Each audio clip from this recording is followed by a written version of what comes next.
এই শীতের মরশুমে পাটিসাপটা তো আপনারা অনেকেই খেয়েছেন, তাই নতুন করে পাটিসাপটার কথা আর বলবো না। তবে আজকে আমি আপনাদের সঙ্গে যে পাটিসাপটাটা শেয়ার করব সেটা আপনারা অবশ্যই দেখবেন, কারণ এরকম পাটিসাপটা নিশ্চয়ই আগে কখনো খাননি। তো এর জন্য আমি নিয়ে নিয়েছি লোটে মাছ। আমি বাবাকে বলেছিলাম, বাবা আমাকে লোটে মাছ এনে দেবে, কারণ এই লোটে মাছ দিয়ে তোমাকে একটা নতুন জিনিস তৈরি করে খাওয়াবো। এখন লোটে মাছ বাজারে প্রায় মিলছে না বললেই চলে।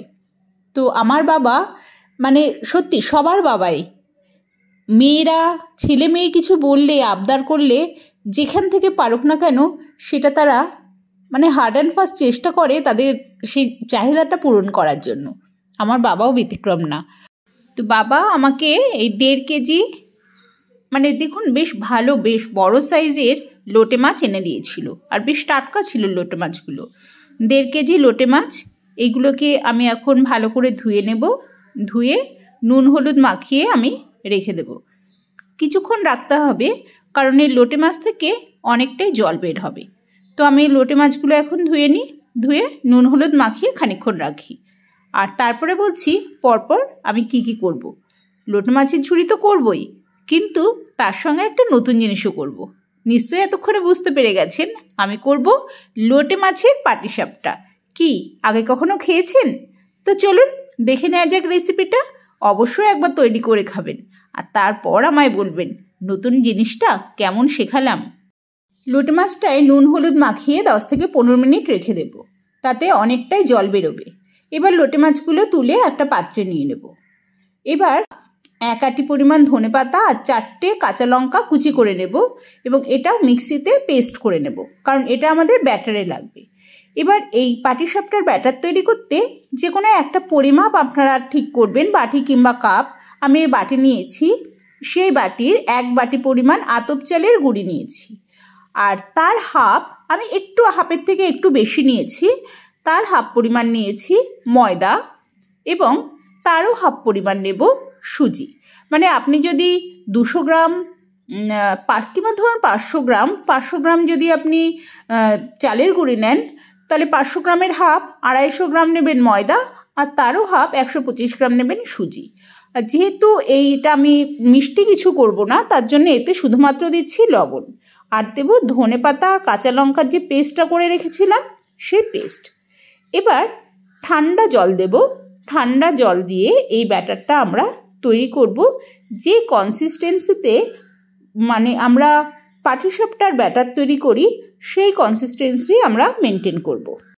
তার জন্য আমার 150 গ্রাম কাপের 4 থেকে 4.5 কাপ মতন জল লেগেছে। আর এবার নিয়ে নিচ্ছি পেঁয়াজ, আদা, রসুন, কাঁচা লঙ্কা, আর একটা নিচ্ছি আমি আলুটাকে একদম কুচি কুচি করে নেব। আর নিয়েছি 10টা শুকনো লঙ্কা, সেটা বেটে নেব। আদা, রসুন, কাঁচা লঙ্কা বেটে নিয়েছি, এবং 10টা শুকনো লঙ্কাও পেস্ট করে নিয়েছি। এগুলোকে আমি কুচি কুচি করে কেটে নিলাম। এবার তৈরি করব আমরা লোটে মাছের ঝুড়ি। প্রথমে আমরা লোটে মাছের ঝুড়িটা যেমন পদ্ধতিতে করে নিই। যদি কেউ আগে লোটে মাছের ঝুড়ি না করে থাকেন, তাহলে আমার এই ভিডিওটা থেকে পুরো A to Z জানতে পেরে যাবেন। তার জন্য এই লোটে মাছগুলো আমরা গোটাই রেখেছি। এই লোটে মাছ কিন্তু আমরা একটুও কাটিনি, আর এর যে কাঁটা থাকে ভেতরে, এই কাঁটাগুলোও কিন্তু মানে একদম আস্ত করেই বেরিয়ে আসবে। আপনারা দেখতে থাকুন। লোটে মাছে একটা মাত্র বড় লম্বা কাঁটা থাকে, তো গোটা মাছ রাখার সুবিধা এটাই আমার সেই ক্ষেত্রে, কারণ যেহেতু এই মাছটা খুব নরম, একবারে কাঁটাটা খুব ভালোভাবে বেরিয়ে আসে, আর মাছে অন্য কোনো কাঁটা থাকে না। তো এবার কড়াইতে একটু সর্ষের তেল গরম করে সেখানে কুচি কুচি করে রাখা আলুগুলো হালকা ভেজে তুলে রাখবো। এবার ওই তেলেই পেঁয়াজ কুচিগুলো দিয়ে বেশ ব্রাউন করে, একটু গোল্ডেন ব্রাউন হবে, ভাজা হয়ে গেলে তখন এখানে দেব আদা বাটাটার কাঁচা গন্ধ চলে গেলে দিয়ে দেব রসুন বাটা। রসুনের পরিমাণটা কিন্তু একটু বেশিই লাগে। আমি প্রায় 50 গ্রাম রসুন এবং 50 গ্রাম আদা দিয়েছি। তো এবার রসুন আর আদার যখন কাঁচা গন্ধ চলে যাবে, তখন এখানে দিয়ে দেব টমেটো কুচি। আমি একটা টমেটো কুচি দিয়েছিলাম, বেশি টমেটো কুচি কিন্তু দেবেন না, তাহলে কিন্তু ভালো হয় না খেতে। এবার দিয়ে দেব কাঁচা লঙ্কা কুচি আর শুকনো লঙ্কা বাটা, তার সঙ্গে দিয়ে দেব লবণ আর হলুদ। আচ্ছা, একটা কথা বলছি, লবণ কিন্তু একবারে বেশি দেবেন না, কারণ এই লোটে মাছ হচ্ছে সামুদ্রিক মাছ, তো এটা একটু লবণাক্ত মাছ। তাই আর নুন হলুদ আমার আগেও মাখানো ছিল, তাই লবণ পরে লাগলে আবার দেওয়া যাবে। আর দিয়ে দিয়েছি কাশ্মীরি মির্চ, মানে কাশ্মীরি মির্চের গুঁড়ো। এবার এই ভাজা আলুগুলো দিয়ে দিলাম, এগুলো দিয়ে একবারে কষিয়ে নেব। বেশ যখন কষানো হয়ে যাবে, তেল ছাড়বে, তখন এর মধ্যে দিয়ে দেব একে একে এই মাছগুলো। কিন্তু এই মাছগুলো দেওয়ারও একটা প্রসেস আছে, এগুলো যেমন তেমনভাবে দিয়ে দিলে হবে না। একদম আঁচটা কম করে দিয়ে এখানে আমরা লোটে মাছগুলো এমনি পাতিয়ে পাতিয়ে দিচ্ছি। পুরো পাতানো হয়ে গেলে আমরা একটা ঢাকা দিয়ে দেব। এবার 5 মিনিট মতন এই ঢাকা দিয়েই রাখবো। এদিকে এই ব্যাটারটা দেখুন, যেহেতু সুজি দিয়েছিলাম, সুজিগুলো ফুলে গেছে, বেশ ভালো ঘন হয়ে গেছে ব্যাটারটা। এবার আমি নিয়েছি একটা গন্ধরাজ লেবু। এই গন্ধরাজ লেবুর শুধুমাত্র উপরের সবুজ অংশটা আমরা কুড়িয়ে দিয়ে রাখলাম। ইতিমধ্যে 5 মিনিটও হয়ে গেছে। এই সময় একটু ঢাকা আলগা করে দেখলাম যে মাছগুলো ঠিক সেদ্ধ হয়েছে কিনা। এই দেখুন কেমন খুন্তি দিয়ে করলে এই মাছের কাঁটাটা এমনি উপরে আলগা হয়ে আসছে, আর মাছগুলো কেমন ছাড়িয়ে ছাড়িয়ে যাচ্ছে। কিন্তু যেহেতু আমার অনেক মাছ, আমি যদি এরকম করে কাঁটা বের করতে যাই, তাহলে কিন্তু অন্য মাছগুলো এই খুন্তির আগায় লেগে ভেঙে যেতে পারে। তাই জন্য আমি এই মাছগুলো একটা থালায় তুলে নিয়েছি। একবারে সব মাছ তুলিনি, কিছু কিছু মাছ একবারে করে তুলে নিয়েছি। তুলে এবার প্রথমে আমি খুন্তি দিয়ে চেষ্টা করছিলাম, কিন্তু সেখানেও ভেঙে যাচ্ছিল। তাই জন্য আমি হাতই লাগালাম। এবার হাত দিয়ে ভালো করে মাছগুলো সরিয়ে নিয়ে কাঁটাগুলো একবারে গোটা গোটা কাঁটা বেরিয়ে যাচ্ছিল। খুবই সুবিধা হয়েছে। আসলে হাত না লাগালে ঠিকঠাক হয় না। তো যাই হোক, মাছগুলো আমি পুরোপুরি ওখানে দিয়ে দেখুন সব কাঁটাগুলো বেরিয়ে গেছে লম্বা লম্বা। এবার সব কাঁটাগুলো ফেলে দেব, আর এদিকে সমস্ত মাছগুলো দিয়ে এবার ভালো করে কষিয়ে নেব। এবার হচ্ছে শুধু কষানোর পালা, খালি কষিয়ে যেতে হবে এবং কষিয়ে কষিয়ে জলটা কমাতে হবে।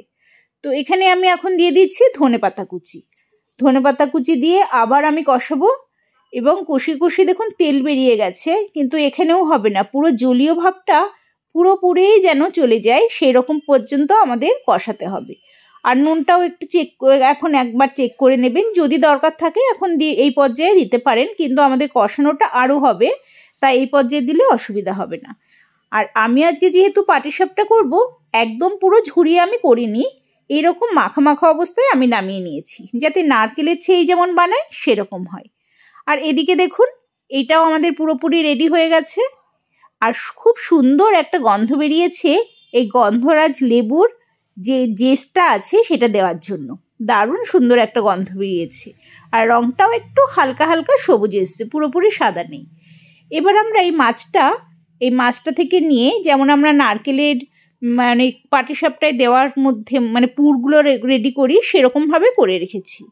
এবার একটা কড়াইতে একটা ননস্টিকের চাটু গরম করে সাদা তেল দিয়ে তাতে প্রথমে এই ব্যাটারটা দিয়ে দেব, এবং এখানে যেমন আমরা নারকেলের পুর দিই সেরকমই এই পুরটা আমরা দিয়ে দেব, লোটে মাছের পুর দিয়ে পাটিসাপটার মতন করেই আমরা এটাকে তৈরি করে নেব। রেডি হয়ে গেছে আমাদের লোটে মাছের পাটিসাপটা। একবার করে কিন্তু অবশ্যই খাবেন, দারুণ দারুণ খেতে হয়। কি একটা নতুন ধরনের ইউনিক রেসিপি আপনাদের সঙ্গে শেয়ার করলাম। তো আপনাদের কার কার ভালো লাগলো অবশ্যই কিন্তু আমার সঙ্গে শেয়ার করবেন। আর এরকম নতুন নতুন রেসিপি দেখার জন্য আমার সাথে অবশ্যই থাকবেন, আমার পাশে থাকবেন। আরও নতুন নতুন রেসিপি যাতে আমি আপনাদের সঙ্গে শেয়ার করতে পারি। আর আমি এটা অনেকগুলো করেছি, কারণ সবাইকেই তো দিতে হবে নতুন রেসিপিটা।